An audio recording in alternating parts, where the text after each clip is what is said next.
এবার নরেন্দ্রপুরে আক্রান্ত মহিলা বিজেপি সমর্থক লাইট পোস্টে বেঁধে মারধর করা হয়েছে বলে অভিযোগ।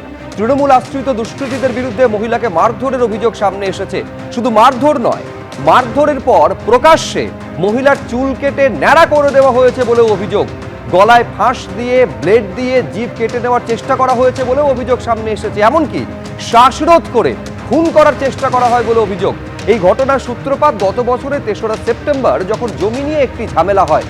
তারপর মহিলাকে মারধর করা হয়েছে বলে অভিযোগ। শুধু ওই মহিলা নয়, মহিলার স্বামীকে পর্যন্ত মারধর করা হয়েছে। ভয়ে ঘর ছাড়া হয় পরিবার। পরে পুলিশের তৎপরতায় ৯ সেপ্টেম্বর বাড়িতে ফেরে পরিবার। বাড়িতে ফিরে আসার পরেও চলতো মারধর, অত্যাচার বলে অভিযোগ করছেন ওই দম্পতি। গতকাল ফের মহিলার ওপরে চড়াও হয় তৃণমূল আশ্রিত দুষ্কৃতীরা। অভিযুক্তরা প্রত্যেকেই তৃণমূলের প্রাক্তন বিধায়ক ফিরদৌসী বেগমের লোক বলে অভিযোগ করছেন তারা। ফিরদৌসী বেগম এবং তার স্বামীর অনুগামীদের বিরুদ্ধে মারধরের অভিযোগ সামনে এসেছে। এই নিয়ে নরেন্দ্রপুর থানায় অভিযোগ পর্যন্ত দায়ের হয়েছে, কিন্তু ফিরদৌসী বেগমের এখনো কোনো প্রতিক্রিয়া সামনে আসেনি।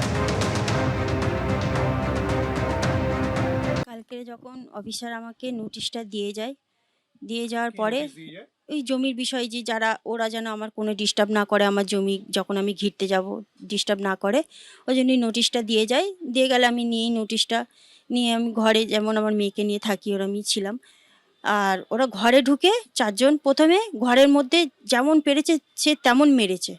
ওখানেই গলার মধ্যে ওড়নাটা ফাঁস দিয়ে মারার চেষ্টা করেছে। আমার মেয়ে যখন মা করে কাঁদছে যে আমার মা বাঁচবে না, আমার মাকে ছেড়ে দাও, একটা খুন্তির বাড়ি বাচ্চাটাকেও মারে। জমি করে ঝগড়া করছে, তো চলো ওর জমির ওখানেই নিয়ে যাও। বেঁচে টানতে মাঠে নিয়ে যায়, নিয়ে গিয়ে বাঁধে।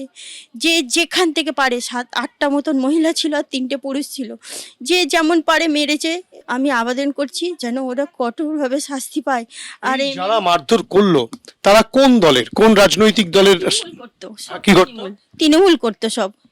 বর্তমান এমএলএর কাছে জোরহাত করে বলছি যে এই ব্যাপারটা ভালোভাবে দেখুক, এদের শাস্তি দিক। আমার জমি নিয়ে যেভাবে ঝামেলা করছে, আমার জমিটা যেন সুস্থভাবে আমি পেয়ে যাই, আর এদের যেন প্রত্যেকের যেন শাস্তি হয়। আক্রান্ত মহিলার অভিযোগ শুনলেন। স্পষ্ট অভিযোগ করছেন যে যারা হামলা চালিয়েছিল তারা তৃণমূল কংগ্রেসের লোক, এবং তার অভিযোগ একই সঙ্গে সোনারপুর উত্তরের যিনি প্রাক্তন তৃণমূল বিধায়ক ফিরদৌসী বেগম এবং তার অনুগামীরা এই হামলার ঘটনা ঘটিয়েছে। এই ঘটনা ঘটার পর নরেন্দ্রপুর থানায় তারা অভিযোগ করেছেন। আক্রান্ত মহিলার বক্তব্য আপনারা শুনলেন, এবার তার স্বামী কি বলছেন শোনাবো। হঠাৎ করে তৃণমূলের কিছু গুন্ডা বাহিনী তারা বাড়ির ভিতরে ঢুকে আমার বউকে মারধর করে। তারপরে ওখান থেকে টানতে বের করে নিয়ে গিয়ে বলছে, চল তোরা জমি নিবি, জমি চল বলে জমিতে নিয়ে যাব, নিয়ে গিয়ে মারবো বলে জমিতে টেনে হিঁচড়ে নিয়ে গেছে। নিয়ে গিয়ে সেখানে গিয়ে বাঁশ দিয়ে মেরেছে, লাঠি দিয়ে মেরেছে।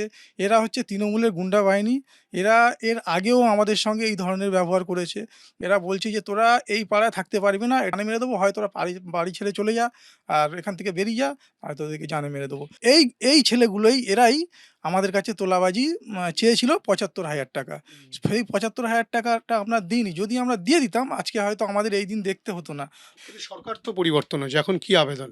সরকার পরিবর্তন হয়েছে, সরকারের কাছে, আমাদের মুখ্যমন্ত্রীর কাছে আমরা এই আবেদন করি যে আমরা যাতে জানে আমাদের হাতে বেঁচে যাই, আমরা যাতে না, আমাদেরকে যাতে না মেরে ফেলে, তার জন্য যাতে আমাদের একটা বিচারের ব্যবস্থা করে দিক, আর আমাদের জমিটা যাতে আমরা পাই।